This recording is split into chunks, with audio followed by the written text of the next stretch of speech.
샬롬, 좋은 아침입니다. 2025년 12월 29일 매일 성경 순서에 따라서 우리는 오늘 시편 148편 1절에서부터 14절까지 말씀을 함께 묵상하는 시간을 가지도록 하겠습니다. 오늘 말씀의 제목은 찬양받기에 합당하신 하나님입니다.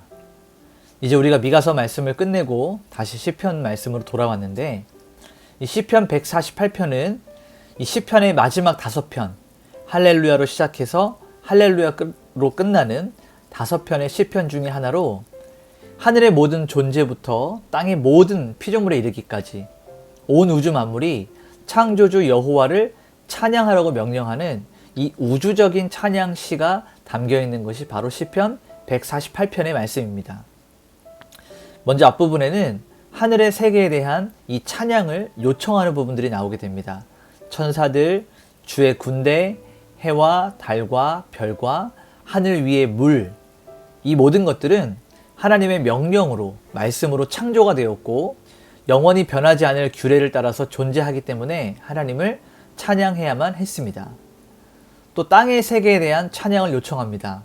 바다의 용, 불, 우박, 눈, 안개, 산, 나무, 짐승, 새, 이러한 것들, 생물과 무생물을 모든 것을 포함해서 그 모든 것들이 하나님을 찬양해야 된다라고 이야기하고 있는 것입니다. 앞부분에는 하늘의 세계에 대한, 그리고 뒷부분에는 땅의 세계에 대한 이 모든 보이는 우주 만물에게 찬양을 요청하는 것이죠. 그리고 나서는 인간 세계에 찬양을 요구하죠. 왕과 방백과 젊은이와 늙은이와 남녀노소 모두가 여호와의 이름을 찬양해야만 했었습니다. 그리고 마지막 부분에 하나님께서는 그 백성의 뿔, 그러니까 힘과 존귀를 높이셨으며 자기를 가까이 하는 백성에게 구속의 은혜 때문에 그 찬양과 그 높임을 주셨다라고 하는 것을 선포하면서 마무리하게 됩니다. 이제 우리 한 절 한 절 말씀을 살펴보면서 이 본 성경이 말하고 있는 본의, 진의를 함께 나누도록 하겠습니다. 먼저 첫 번째 단락은 1절부터 6절까지 말씀인데요. 하늘의 군대와 하늘에 있는 천체들의 찬양에 대한 기록이 있습니다. 먼저 1절과 2절을 보게 되니까 할렐루야, 높은 곳에서 여호와를 찬양하며 궁창에서 그를 찬양할지어다. 그의 모든 천사여 찬양하며 그의 모든 군대여 찬양할지어다. 지속적이고 반복적으로 계속해서 찬양하도록 이 시편의 저자는 요구하고 있습니다. 여기서 높은 곳은 이 찬양의 발원지이자 하나님이 거하시는 곳이라고 생각했던 바로 그러한 곳입니다. 천사와 주의 군대, 천사들을 포함한 이 모든 영적인 존재들을 말하고 있는 것인데요. 그것들은 하나님께 복종해야 되는 존재이기 때문에 그들이 찬양한다는 것은 그들의 존재의 목적을 드러내는 것이다 라는 것을 우리는 알 수 있습니다. 연이어서 3절에서부터 5절까지 말씀을 보게 되면 해와 달아 그를 찬양하며 광명한 별들아 다 그를 찬양할지어다 라고 이야기합니다. 당시에 해와 달과 별은 이 고대 근동에서 어떤 이들에게는, 어떤 민족에게는 신처럼 숭배가 되었어요. 우상을 숭배하듯이 해와 달과 별을, 일월 성신을 숭배하는 이런 모습들을 가지고 있었습니다. 그러나 이 시편 기자는 그들이, 그러니까 해와 달과 별, 그리고 이런 인간들이 숭배하는 모든 것들이 단지 하나님의 말씀으로 지어졌던 같은 피조물이다, 피조물에 불과하다라고 이야기하면서 창조주를 찬양해야 되지 피조물을 찬양할 것이 잘못되었다라고 선포하는 것이죠. 그러니 창조주를 찬양해야 될 그러한 존재라는 것을 알려주는 것입니다. 그러면서 6절 말씀을 보니까 그가 또 그들을 영원히 세우시고 패하지 못할 규례를 정하셨도다 라고 이야기합니다. 여기서 패하지 못할 규례는 하나님의 창조 질서에 대한 부분이에요. 하나님이 세상을 처음 만드실 때 규정하셨던 이 규례들은 절대로 변하거나 바뀔 수가 없습니다. 그래서 온 우주 만물, 특별히 이 천체들이 흔들림 없이 운행하는 이 질서 자체가 하나님의 주권과 신실하심을 찬양하는 근거가 되는 것입니다. 그리고 우리는 두 번째 단락으로 넘어가서 7절부터 10절까지 말씀인데, 땅에 있는 모든 피조물들이 하나님을 찬양하는 것입니다. 자, 7절에 보니까 너희 땅, 곧 바다의 큰 물고기와 기품이여 여호와를 찬양하라 라고 되어 있습니다. 바다의 큰 물고기, 여기서는 용으로 또 해석을 하기도 하는데, 이는 가장 무서운 영역이에요. 이 바다라고 하는 것은 사실 이 당시에 이스라엘 백성들에게 가장 무섭고 알지 못하는 미지의 영역이었습니다. 그래서 두려움이 늘 있었죠. 그러나 하나님께서는 이 심지어 혼돈이라고 할지라도, 가장 무섭고 두려워하는 이 바닷속이라 할지라도 하나님의 통제 안에 있음을 나타내고 있는 것입니다.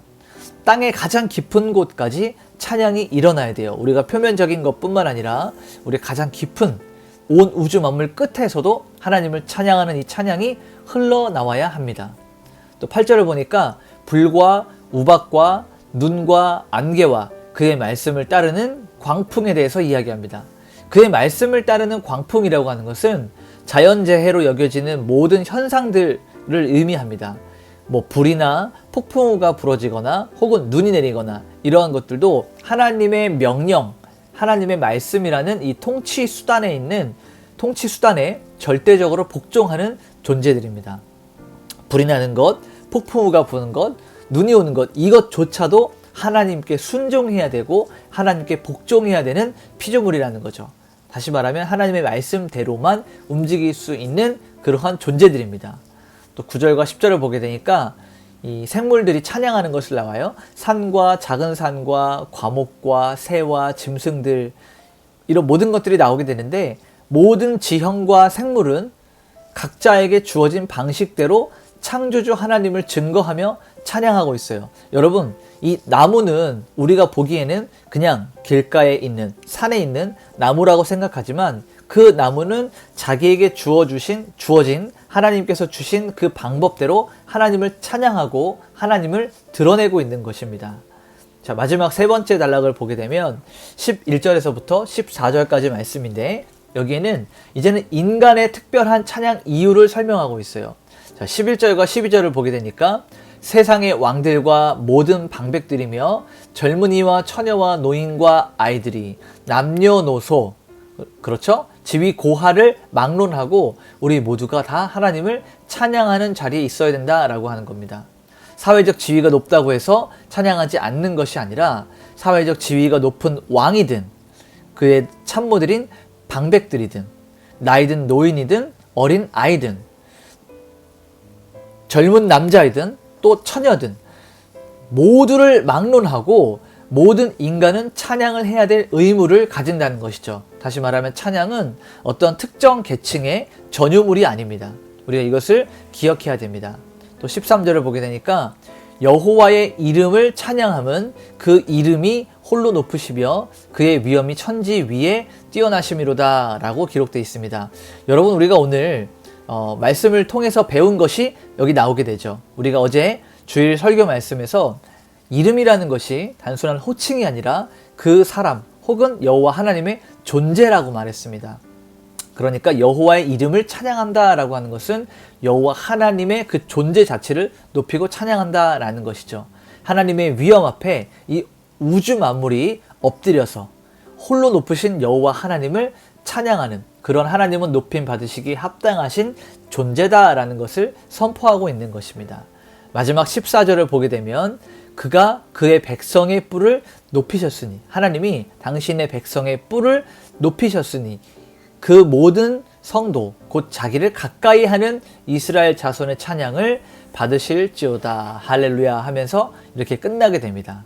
자, 온 우주가 창조 때문에 찬양하고 있어요. 하나님이 지으셨기 때문에, 하나님이 창조주이기 때문에 찬양하고 있습니다. 특히 이스라엘 백성들, 이 이스라엘 사람들은 이 백성들의 뿔, 힘과 권능을 높여주신 이 하나님의 구원과 또 하나님의 우리에게 베풀어 주신 존귀한 그 은혜 때문에 찬양해야 된다는 것이죠. 단순히 창조에서 머무는 것이 아니라 구원과 하나님의 은혜까지 우리는 이유와 목적을 삼아 하나님을 찬양해야 됩니다. 하나님께서는 자기를 가까이 하는 백성, 다시 말하면 언약 안에 있는 이 거하는 백성들을 하나님께서 품으시고 또 하나님의 은혜를 맛보게 하시는, 그리고 그들의 찬양을 받으시는 이런 놀라운 이야기들을 선포하게 됩니다. 오늘 우리는 이 말씀을 정리하면서 우리 원포인트로 이렇게 좀 볼 수 있을 것 같습니다. 온 우주 만물이 창조주의 명령과 하나님의 규례에 복종해서 하나님의 위엄을 찬양하고 있습니다. 우리는 이 모든 창조 질서를 주관하시고 더 나아가서 백성을 높여주시는 그 구속, 구원의 은혜에 감사하면서 우리 지위에 상관없이, 우리 나이에 상관없이 오직 여호와 한 분만을 영원히 찬양해야 된다라는 사실을 우리는 기억해야 됩니다. 오늘 우리 이 시간에 이렇게 두 가지를 좀 같이 적용했으면 좋겠는데요. 먼저는 해가 뜨고 해가 지는 일들, 비가 내리고 눈이 오고 바람이 불고 무더운 날들, 이런 모든 자연의 질서를 보면서 이 평범한 일상 속에서 창조주 하나님을 찬양하는 그런 태도를 가지기를 소망합니다. 자, 두 번째는 나의 직업적 혹은 나의 신분적 지위나 어떤 조건에 상관없이 내가 존재하는 가장 큰 이유가 하나님의 이름, 하나님의 존재를 찬양하는 것이다 라는 것을 고백하면서 우리의 삶을 통해서 하나님이 더욱더 드러나고 높아지게 되실 것을 소망하며 그렇게 살 수 있었으면 좋겠습니다. 오늘 이렇게 한번 기도합시다. 하나님, 궁창과 깊음 속에 모든 피조물들에게 찬양을 명령하셨습니다. 나의 영혼이 침체되어서 하나님을 찬양하는 찬양을 잃어버리지 않게 하여 주시옵소서. 나의 평생에 주님을 찬양하고 주님을 높이는 일에 최선을 다하며 살아갈 수 있도록 내 삶과 모든 환경을 기억하시고 주관하여 주시옵소서. 이렇게 한번 기도하며 오늘 하루를 하나님께 올려드리도록 하겠습니다. 기도하시겠습니다.